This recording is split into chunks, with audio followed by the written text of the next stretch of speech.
Vale, sin más dilación vamos a empezar ya con el primer tema que nos atañe en esta tarde. El tema del que vamos a hablar es del repaso de rutas asistenciales en insuficiencia cardíaca entre cardiología y atención primaria.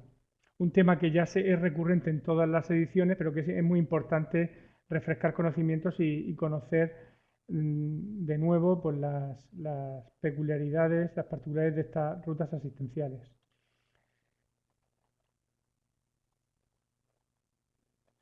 En primer lugar, primero tenemos que saber lo que es la insuficiencia cardíaca. Estamos hablando de unas rutas de manejo de la insuficiencia cardíaca. Lo primero, lógicamente,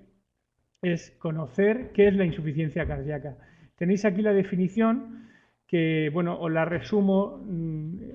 Lo importante es saber que es un síndrome clínico caracterizado por unos síntomas más o menos típicos que pueden ir acompañados de unos signos que los detectamos con la exploración física y que están causadas por un problema en el funcionamiento del corazón. Y eso pues, produce pues, una problemática, a veces en reposo, a veces con el ejercicio. Importante destacar que el diagnóstico de insuficiencia cardíaca sigue siendo a día de hoy un diagnóstico clínico, es decir, que sí que es verdad que nos podemos apoyar en ciertas pruebas complementarias, pero que el diagnóstico fundamental es un diagnóstico clínico, con las ventajas y los inconvenientes que eso tiene en nuestro día a día. Vamos a abordar primero el diagnóstico de insuficiencia cardíaca en la consulta ambulatoria, cuando nos llega el paciente con un problema y tenemos que atenderlo y ver qué es lo que le ocurre. Para el abordaje de la insuficiencia cardíaca, creo que es un buen punto de apoyo la presencia de los llamados criterios de Framingham. Son criterios ya descritos hace muchos años. Es una serie de criterios mayores y menores sobre que son criterios que se presentan en la insuficiencia cardíaca. Como digo, es un buen punto de partida porque el paciente se nos presenta a la consulta con una serie de síntomas, una queja que tenemos que averiguar cuál es el origen. Y fijaros ahí que hay una serie de criterios mayores, catalogados como mayores porque son quizá por más característicos, como la disnea paroxística nocturna o la ortopnea, signos como la ingurgitación yugular, los crepitantes y, bueno, hay un aspecto importante que remarco ahí, pérdida de peso de más de 4 kilos tras diuréticos, es otro de los criterios mayores, que veréis que es una prueba que hacemos o que podemos hacer habitualmente cuando el paciente pierde peso, mejora con diuréticos. Siempre asumimos que es un criterio que puede ir a favor de insuficiencia cardíaca. Fijaros que hay criterios que pensamos que son totalmente específicos de la insuficiencia cardíaca, como son el edema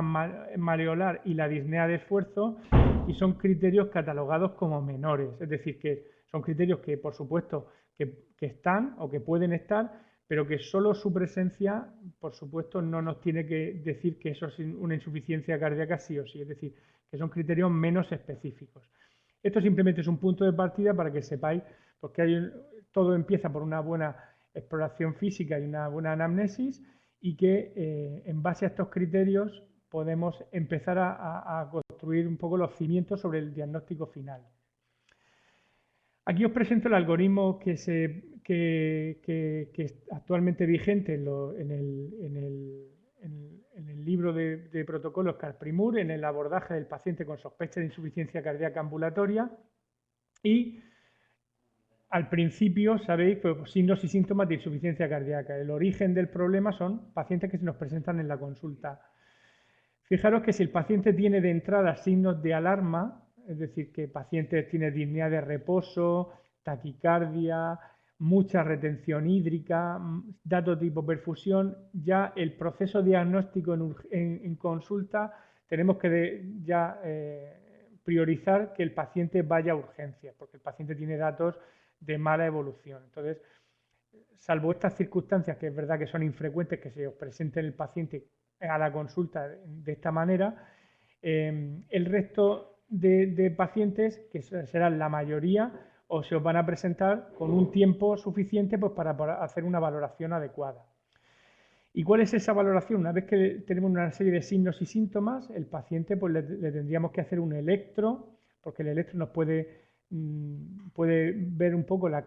causa subyacente de la clínica del paciente, si tiene una bradicardia o una fibrilación auricular rápida o tiene un electro donde sospechamos que tiene ondas de necrosis, es decir, que el electro es una herramienta fundamental y todo paciente con una valoración con sospecha de insuficiencia cardíaca tiene que tener un electro. La radiografía de toros también es importante porque quizás más que apoyar el diagnóstico de insuficiencia cardíaca, porque a veces en la radiografía hay datos pero son muy tardíos, probablemente nos ayuda a descartar otras causas, ¿no? Pues un derrame unilateral o pues lo que sé, un neumotórax o otras causas, una neumonía, es decir, que pueden ayudarnos a descartar otras causas y también es una prueba bastante recomendable. Y por supuesto la analítica, es decir, que sabéis sobre todo vosotros que hay personas pues, más mayores que los pacientes pueden tener síntomas inespecíficos como cansancio, fatigabilidad, que podéis pensar que es insuficiencia cardíaca y igual el paciente lo que tiene pues es una anemia, un hipertiroidismo, un hipotiroidismo y por tanto la analítica es una parte fundamental del diagnóstico para descartar causas que confunden o factores agravantes, es decir, que el paciente puede tener un cuadro clínico de insuficiencia cardíaca pero precipitada, por ejemplo, por una anemia grave u otra situación. Aquí de forma académica se ha separado la analítica del ProBNP porque, bueno, aunque vosotros en la práctica clínica, una vez que pedís la analítica, si el paciente tiene claramente datos de insuficiencia cardíaca, ya directamente, si sospecháis esto, en la misma analítica le pedís, yo creo que una de las pruebas fundamentales, que es lo que apoya o que puede ayudarnos en el proceso diagnóstico, como es la determinación de los péptidos natriuréticos. De tal manera que en pacientes menores de 75 años, es decir, más jóvenes, un punto de corte de 125, más de 125, apoyaría el hecho de que lo que estamos pensando es cierto, que pueda ser insuficiencia cardíaca, y en pacientes más mayores el dintel aumenta a más de 300, ¿vale? De tal manera que si esos valores son inferiores a los puntos de corte,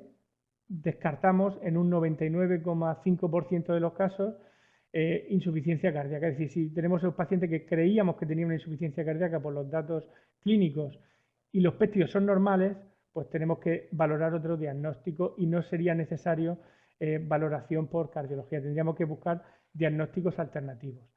Si tienen los péptidos altos, una prueba muy importante es iniciar un diurético de ASA, puede ser una prueba terapéutica y también diagnóstica también. Es decir, que si el paciente mejora con el diurético mientras lo enviamos a cardiología y cardiología ya establece las siguientes pruebas que tiene que hacer, pues si el paciente mejora, pues es un dato útil de que realmente estábamos en lo cierto, sobre todo en gente que tiene unos péptidos no demasiado altos, ¿no? El ProBNP es importante, lo que remarco aquí, si es normal excluye el diagnóstico de insuficiencia cardíaca, si está elevado, lo normal es que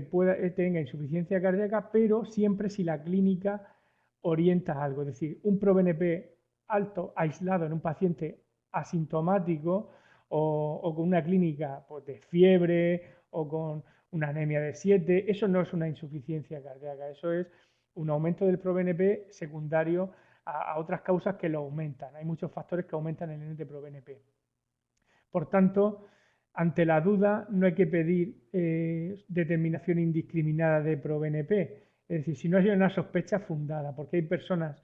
que lo veis en la consulta con comorbilidad, mayores, con insuficiencia renal, que pueden tener un ProBNP elevado y eso no traduce insuficiencia cardíaca. Solo si tenemos una sospecha que parte de la historia clínica, tenemos que continuar el proceso diagnóstico que al final te pide determinar los péptidos natriuréticos y ya si son altos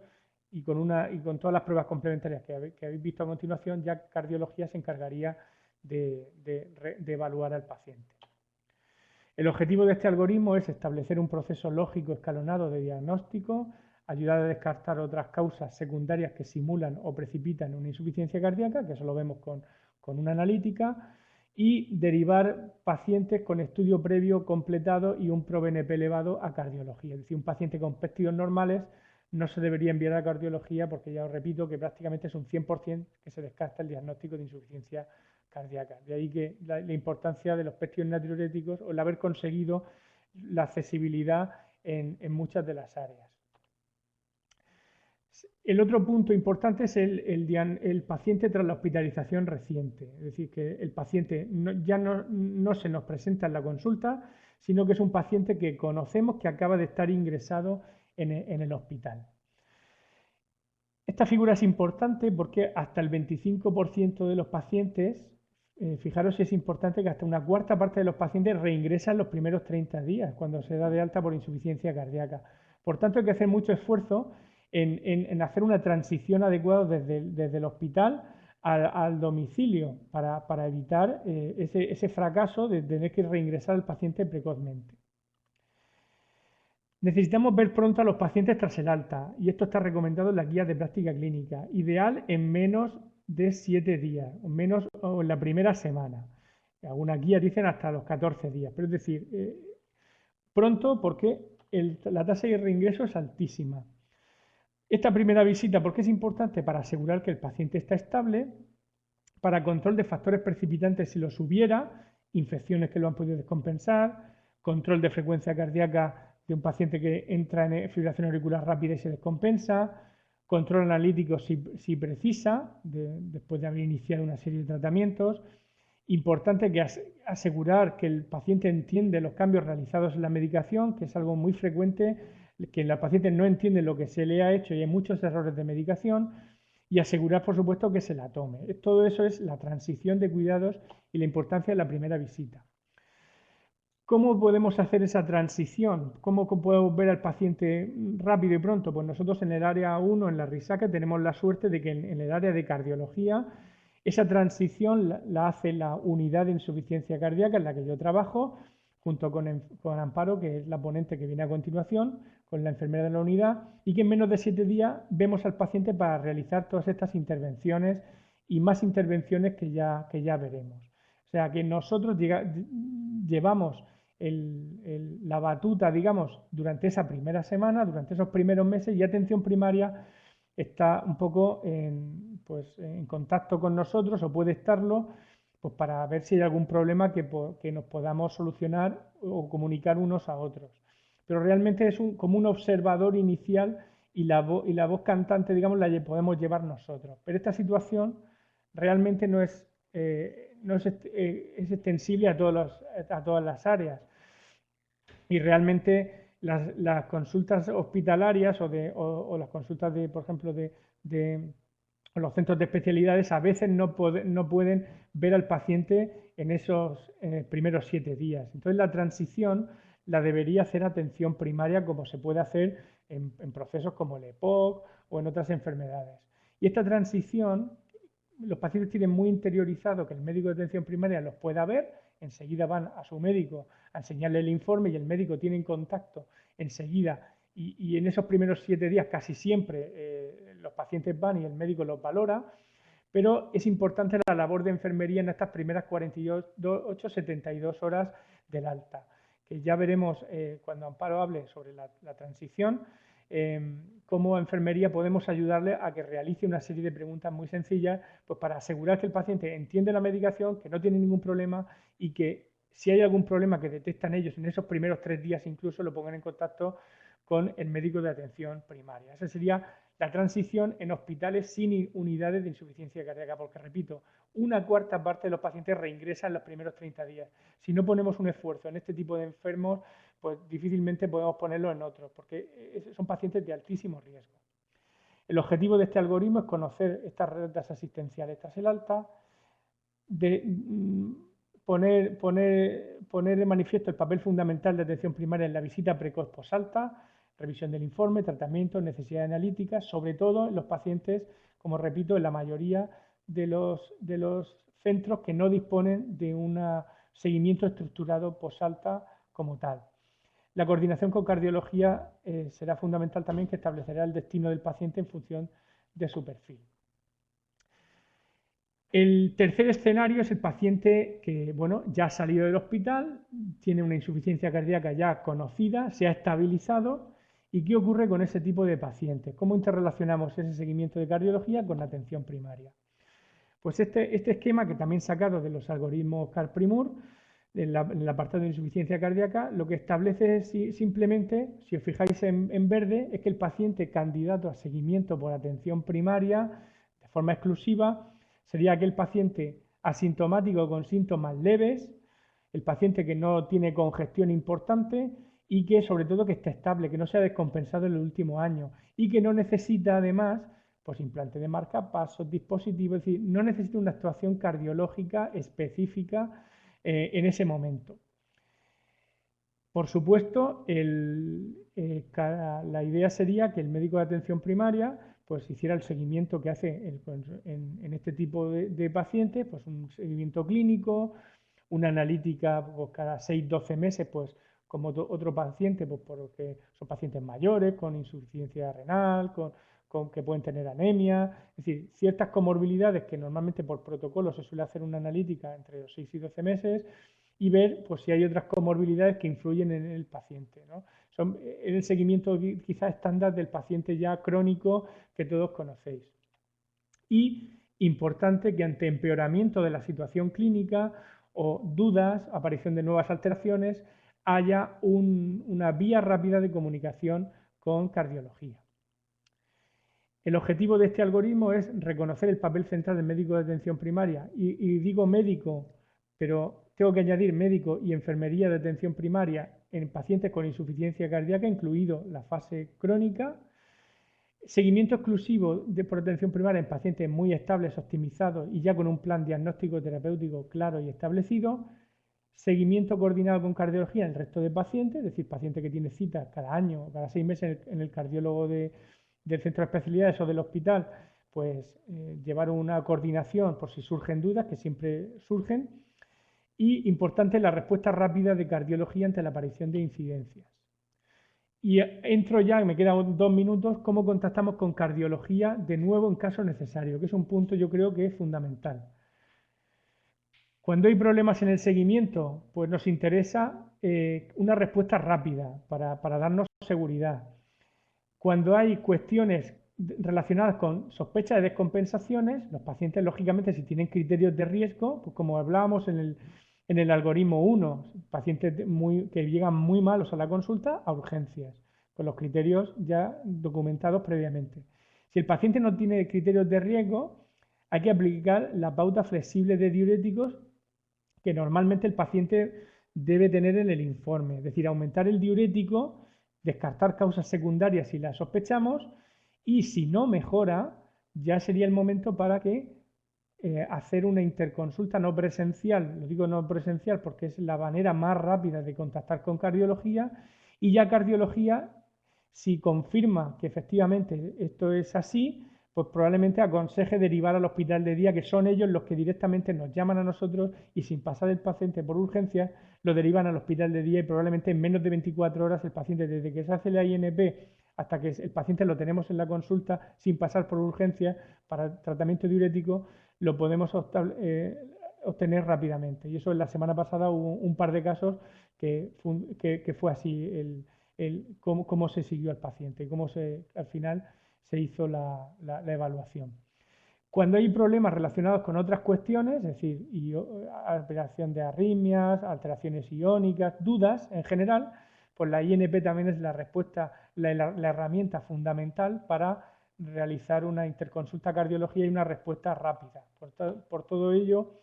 el objetivo del algoritmo este último es establecer una vía de comunicación rápida con cardiología,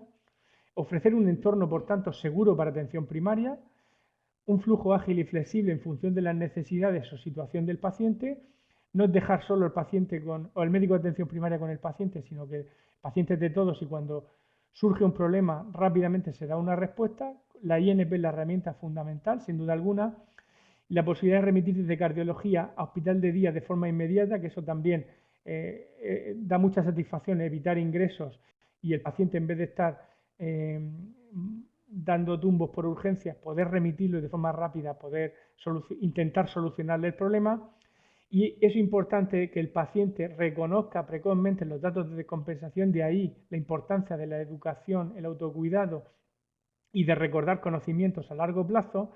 Y también necesario reconocer, el médico de atención primaria puede reconocer también con estas sesiones de formación una descompensación y poder ponerle solución a tiempo con las rutas que acabamos de establecer.